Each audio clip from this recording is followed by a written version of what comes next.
Hi everyone, Elliot Barron here once again from Mobility Engineering, General Manager and Resident Road Safety Expert with another session of our Q&A series.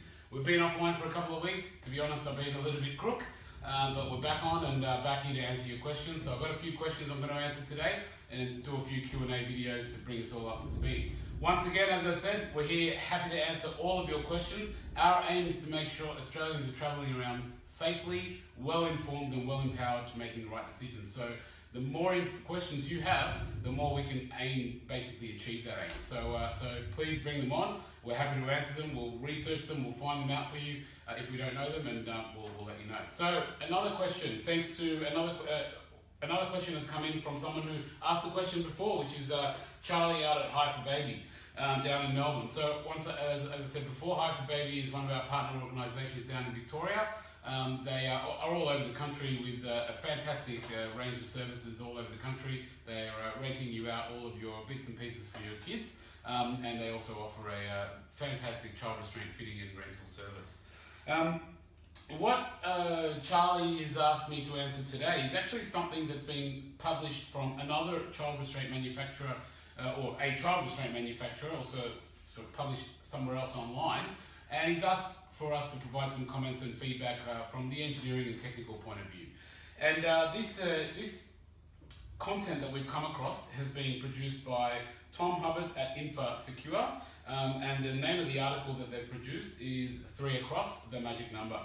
So the first thing I wanted to acknowledge is the amazing work that Infa Secure is doing in this space. So we're starting to provide some information online to provide some help to our community.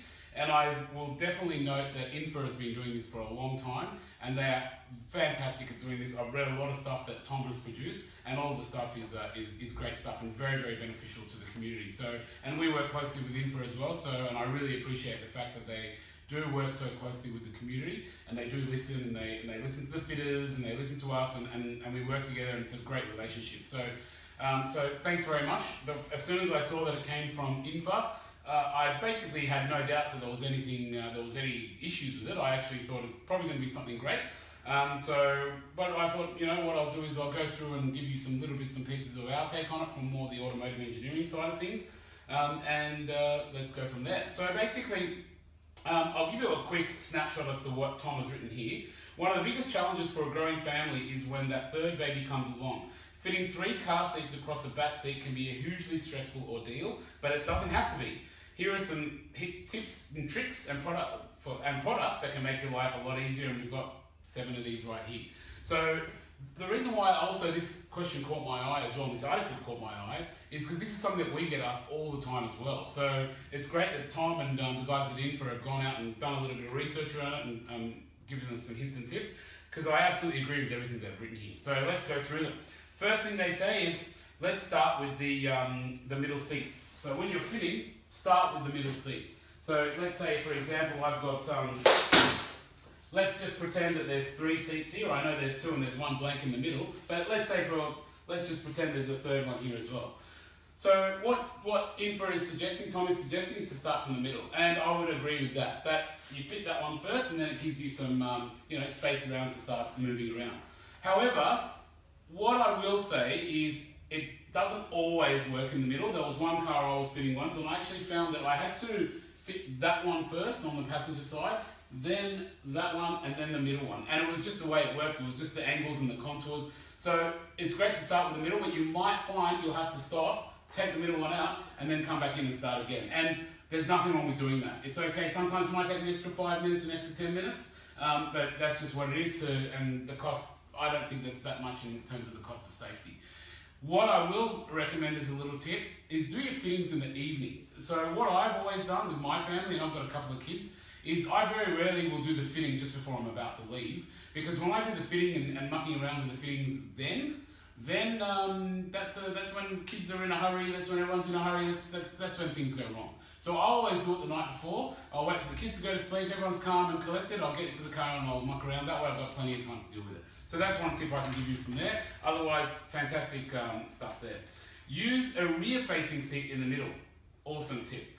This is basically, the rear-facing seat, what I find is also, it sits a bit lower, so It does, if you put, let's say, a rear-facing seat in the middle and you have two forward-facing seats on the outside, the great thing about that is that you have a bit more access to get your hands in and so on, and also, you know, separates the toddlers who might be a bit more at each other. But one little thing I will point out is you just got to keep your eye on what's going on there, but be safe on the road. So this is where it's very tricky as a parent. You've got to kind of keep an eye. If you've got 3 kids there, it could turn into World War III very quickly. So just be safe, be very, very safe, but make sure you're on top of the kids and they're not causing a big issue, because if you suddenly have a screaming kid or someone that goes haywire, that can significantly increase the chance of an accident, and that's what we don't want happening.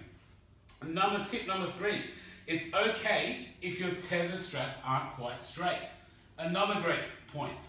Once again, we have a lot of, but it's great that there's a lot of people that are very safety conscious, but we get a lot of people calling and they're nervous. Oh, my strap's a little bit twisted, a little bit to the side or something like that. And it really doesn't matter. It's when it comes to when I say it really doesn't matter, as long as the anchor point for that particular seating position is being used, and you're only going offset maybe, you know, 4 or 5 centimeters at most, that's not going to make a massive impact on your forces. What is going to be a problem is if you go from this seat and you hook onto that seat over there and your angle's off to one side, yeah, that's a problem. But if you're off skewed to one side, don't stress about it. We get a lot of people stressing about it, going, oh, what's wrong with this, what's wrong with that? No problems there.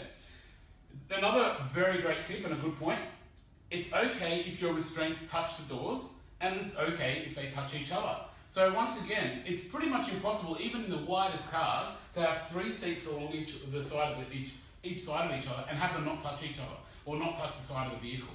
And we get this question all the time. Oh, the kids' seats touch each other, I'm really worried, and so on. Doesn't really matter. They're very strong seats anyway. They're not going to hurt each other, and they're giving a buffer between the kids anyway. So there's been no evidence that that's going to be an issue.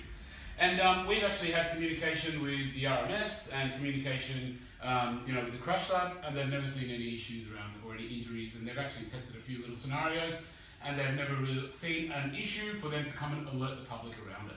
So don't worry about that stuff, keep on fitting. Don't worry about side curtain airbags, another great tip. So many people give us a call and they see like a little sticker on the car on the side door or something like that saying there's a side curtain airbag, and they think that's really scary for their kid to hit an airbag, and it is scary for your kid to hit an airbag. However, when we talk about avoiding airbags, we're generally talking about the front airbags, because they come towards you and they are quite powerful and they come towards you at a very, very fast speed. However, side curtain airbags are slightly different. They essentially try to create essentially like a curtain between you and the glass to stop you from getting out of the vehicle and protect your head from that kind of injury and anything coming in. The way the child restraints themselves, if you have a look at let's just use this particular child seat here. The child seat itself has already got side impact protection, right? So we've got great side impact protection, so that's good. Now, a side airbag, if it's coming down, let's just say for argument's sake, it did hit the seat. It probably won't hit the seat because they go pretty much straight against the side of the car, but let's just say it did hit the seat. If it hits the seat, it will slip to this side. It won't come inways because it can't come inways because of the back of the seat. It can't come in. So it will always go that way. And this has been verified and confirmed with us through our dealings and our communication with the Roads and Maritime Services. We work closely with some of their research engineers, and they've advised us that all around the world there has been no evidence or no concerns with children in child restraints and side curtain airbags. So again, nothing to worry about too much. Measure your back seat. This is also a great tip, Tom. Love it. We get this all the time. Oh, I bought this seat, I bought this seat, and I bought this seat, and it doesn't fit. Well, guess what? There's measurements on all a lot of the boxes, a lot of the websites, a lot of that stuff. They tell you how wide their seats are. So spend a little bit of time, do a little bit of research. What I also tip people on top of measuring is go and try. Try before you buy. Take your car out. Go to your local baby shop. You know, they're 9 times out of 10, from my experience, they're mostly willing to help. You can just tell them, look, I don't want to buy it unless I know it fits. Can we bring it out in my car and see if it fits? Bring it out in the car, make sure it fits, away you go. And a lot of these places also have fitting services as well, so they can have a professional check to make sure if it fits and fits properly as well, which we highly recommend. And choose the right restraints is the last tip. So choosing the right restraints goes hand in hand with measure your backrest. When it comes to child restraints, what's interesting, the research from the manufacturers and from the industry shows us that the most important selection factor for mums and dads is what the seat looks like and what the colour is and what accessories it comes with. Those kind of cosmetic things are the more important factors for people, rather than if it fits in their vehicle or if it's secure or if it's safe. Now, I guess as a road safety engineer and as a bit of a nerd, engineering nerd, I find that very difficult to believe, I guess, and I find it very difficult to understand. But I understand that that's how the way of the world, and not everybody thinks the way I do, and that's fine. But when it comes to this kind of situation, try to avoid that thought process. Try to make that a secondary thought process. Like there is, you know, flashy seats around, nice designs and multiple colours, and I'm not going to lie, I'd love to have some flashy seats. In fact, I've got my two daughters, they are in bright hot pink booster seats. I just got lucky that those booster seats that were suitable for my needs came in pink.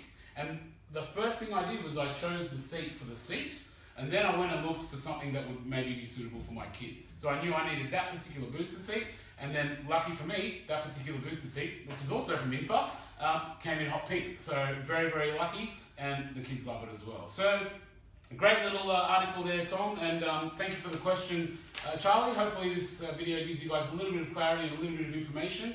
And as I said once again, please fire all your questions away. We're here to answer all of them. We're happy to answer them. That's what we do. That's what we love doing. And thanks very much. Have a great day.